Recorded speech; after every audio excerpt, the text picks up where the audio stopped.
क्या अल्लू अर्जुन को मोदी की भाषा बोलने की सजा मिली है?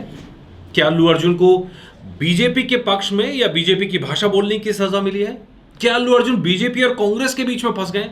आमतौर पर हमारे यहाँ थोड़ा पॉलिटिकल कम रहता है। हालांकि शुरू में मैंने पॉलिटिकल ही किया था, लेकिन बाद में पूरी तरह से फिल्मी हो गए। लेकिन यहाँ फिल्म और पॉलिटिक्स ऐसा घालमेल हो गया ना आपस में, यार मुझे अलग करना बड़ा मुश्किल हो रहा है। अल्लू अर्जुन गिरफ्तार हुए तेलंगाना में, हैदराबाद में, और उसके बाद उसकी जो गूंज है वो पूरे देश में सुनाई दे रही है। लेकिन सवाल क्या है? सवाल यह है कि क्या वाकई में जो बातें आ रही हैं सामने कि अल्लू अर्जुन को इसलिए सज़ा मिली है, खाली वो तो बहाना था कि भाई एक महिला की मृत्यु हो गई इसलिए उनको गिरफ्तार किया गया, उनकी भी जिम्मेदारी बनती है, इस पर भी बात करेंगे अभी।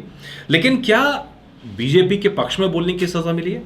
मेरा मानना है कि कला को फिल्म से, जो पॉलिटिक्स है उससे थोड़ा अलग रहना चाहिए। कला को जो कहना है वो कहना चाहिए, उसका हक है किसी कलाकार का बोलने का किसी भी बारे में। लेकिन उसको किसी की जुबान नहीं बंद की जानी चाहिए, किसी की भी। कलाकार, कला अभिव्यक्ति है, लोकतंत्र के अंदर अपनी अभिव्यक्ति बहुत ज़रूरी है, और पूरा सिनेमा तो अपने आप में मीडियम ही है।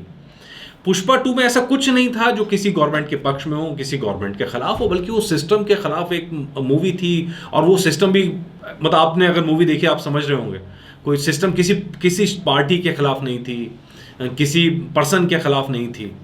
लेकिन वो मूवी में अक्सर हमने देखते रहते हैं, तो मूवी वाला इशू नहीं है। लेकिन इशू कहाँ से हुआ वो मैं आपको बताना चाह रहा हूँ। भाई रेवनाथ रेड्डी साहब हैं जो तेलंगाना के मिनिस्टर हैं, कांग्रेस के हैं, ध्यान रखिएगा, ये याद रखिएगा आप। कांग्रेस के मिनिस्टर हैं, कांग्रेस के चीफ मिनिस्टर हैं, और वो कहते हैं कि अल्लू अर्जुन ने कर क्या दिया? कोई भारत पाकिस्तान का युद्ध जीत लिया है क्या? तो ये बड़ा सवाल है, इस पर अभी चर्चा करते चलेंगे साथ में। तो ये लेकिन अचानक हो क्या गया यार? महिला की मौत हुई, भगदड़ के अंदर मौत हुई, डेफिनेटली उसमें अल्लू अर्जुन पार्टी नहीं थे। अल्लू अर्जुन वहां आए तो जिनका मैनेजमेंट का जिम्मा था वो जिम्मेदार थे। आपकी स्टेट की पुलिस जिम्मेदार हो सकती है वहां पे, या जिन्होंने आयोजन किया था वो जिम्मेदार हो सकते हैं। अल्लू अर्जुन इसमें रिस्पॉन्सिबल नहीं है, नहीं है, नहीं है। लेकिन फिर भी गिरफ्तार किया गया। आज तस्वीरें सामने आई, अपनी फैमिली से मिलते हुए इमोशनल हुए। लेकिन इसकी कहानी यहाँ से नहीं शुरू होती। इसकी कहानी कहाँ से शुरू होती है? उस प्रोग्राम से शुरू होती है दिल्ली में, जहाँ मैं भी मौजूद था। मैंने भी अपनी आंखों से प्रोग्राम देखा था, और मैंने तभी कहा था यार गब्बे बंदा फंसेगा। क्यों? चलिए आपको सुनाते हैं। परसों मैंने एक 10-11 मिनट का भाषण मैंने पब्लिश किया था। आपको अगर टाइम मिले तो पूरा भाषण देख लीजिए, नहीं तो मैं टाइम स्टैम्प बता रहा हूँ। ये टाइम स्टैम्प पे 4:50 मेरे जो मैंने क्लिप डाली है उसके 4 मिनट 50 सेकंड पे अल्लू अर्जुन की मुसीबत शुरू होती है। उनको नहीं पता था मुसीबत में फंसने वाले हैं, लेकिन मुसीबत आ गई। अच्छा, दिल्ली पहुंचे हैं। दिल्ली पावर सेंटर है, और दिल्ली में समय सबकी निगाहें, पूरे देश की निगाहें अल्लू अर्जुन पे लगी हैं। और अल्लू अर्जुन दिल्ली पहुंचते हैं, एक बड़े से कार्यक्रम है, भव्य कार्यक्रम है, लोग वहां मौजूद हैं उनके स्वागत के लिए, देश भर का मीडिया मौजूद है। और ऐसे में वो 5 मिनट के करीब 4 मिनट 50 सेकंड तक अपनी बात कंप्लीट करने वाले होते हैं। और तब कुछ ऐसा होता है जिससे ये पूरी कहानी शुरू हुई। मतलब वो कहानी जिसके लिए अल्लू अर्जुन को जेल जाना पड़ा। चलिए मैं आपको दिखाता भी चलता हूँ। ये लीजिए, ये 4 मिनट 50 सेकंड के आसपास है। घटना सुनिए, मैं आपको नीचे क्लिप भी साथ में दिखा रहा हूँ। ये लव नहीं है, ये वाइल्ड लव है। थैंक यू इंडिया, धन्यवाद। Thank you India, thank you.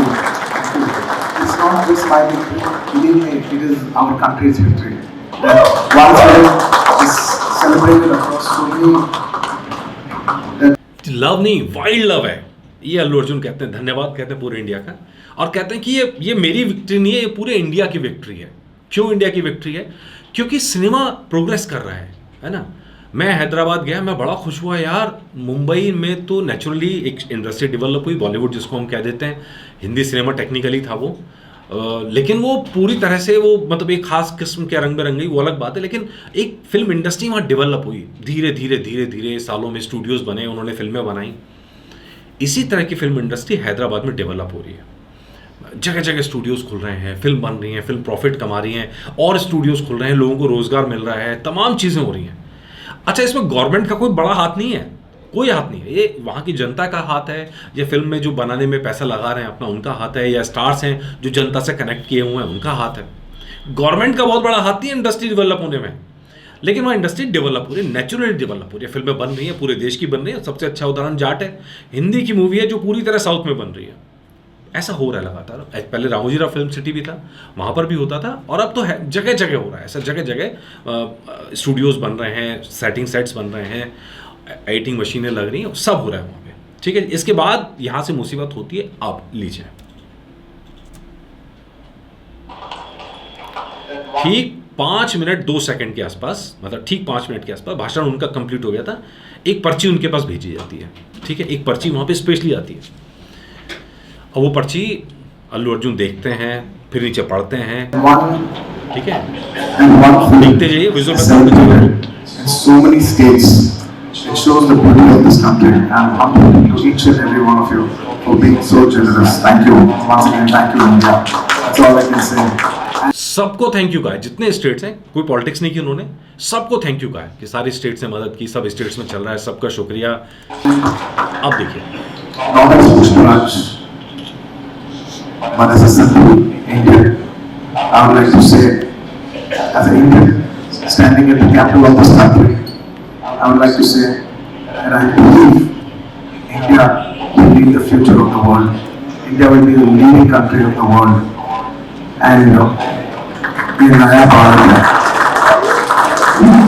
ये आप रुकिएगा नहीं, ये कभी चुकेगा नहीं। ये है मुसीबत की जड़, ये है मुसीबत की जड़। अल्लू अर्जुन ने जो पर्ची आई उस पर क्या लिखा हुआ था, उसी पर्ची से देख के बोला है यहाँ पे कि India is leading country of world, और तेजी से डेवलप हो रही ऐसी कंट्री है कि इंडिया ये नया भारत है, ये रुकेगा नहीं, ये झुकेगा नहीं। ये नया भारत है, ये टेक्निकली गवर्नमेंट की लाइन है, बीजेपी की लाइन है।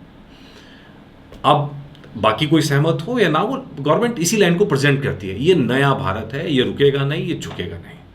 अल्लू अर्जुन ने ये बोल के यहाँ पे जो दिल्ली में आके जब सबकी निगाहें अल्लू अर्जुन पे लगी हैं, तब सारी मीडिया के बीच में अल्लू अर्जुन ने बोला कि ये नया भारत है, ये रुकेगा नहीं, ये झुकेगा नहीं। अब ये बीजेपी की लाइन 2 कर ली, और बीजेपी की लाइन 2 करने का क्या हुआ कि साउथ के अंदर पहुंचे नहीं है, घर पहुंचते के साथ उन पे गिर गई, तलवार लग गई। भैया मेरे हिसाब से पूरी तरह पॉलिटिकल मामला हो गया। ऐसा कुछ उन्होंने नहीं कहा था, ना बीजेपी के पक्ष में वोट मांग लिए थे, ना बीजेपी के पक्ष में खुल के बोला था। उन्होंने वही बोला था जो एक आम इंडियन बोलता है नॉर्मली, ये नया भारत है, रुकेगा नहीं, झुकेगा नहीं। डेफिनेटली बीजेपी भी इसको बोलती है, लेकिन हम एज ए इंडियन के तौर पे आप देखें तो बहुत सारे इंडियंस इसी बात को मानते हैं, महसूस करते हैं। तो भाई इसके बाद गड़बड़ हुई, इसके बाद कांग्रेस गवर्नमेंट ने डंडा चलाया, बहाना बनाया भगदड़ में मौत का, और अल्लू अर्जुन को रात भर जेल में पहुंचा दिया, घंटों जेल में रखा गया। यार ये गलत है, प्रॉपर गलत है, किसी भी कलाकार के साथ हो ये गलत है। हम तो कहते हैं कलाकारों को बोलने का हक होना चाहिए, हम लगातार कहते हैं, और ये मतलब जो लोकतंत्र का झंडा बरदार अपने आप को कहते हैं वो ऐसा करते हैं तो और बुरा लगता है। नेता हमारे लोकतंत्र के जरिए उनको ताकत मिलती है, लेकिन इसी लोकतंत्र का इस्तेमाल करते हैं वो लोकतंत्र को दबाने के लिए। ये एक्सेप्टेबल बिल्कुल नहीं है, बिल्कुल नहीं है, और इस बात का मैं भरपूर विरोध करता हूँ। अल्लू अर्जुन को इस तरह गिरफ्तार किया जाना गलत था। आपकी इस बारे में क्या राय है आप बताइएगा ज़रूर। ठीक है जी, नमस्कार।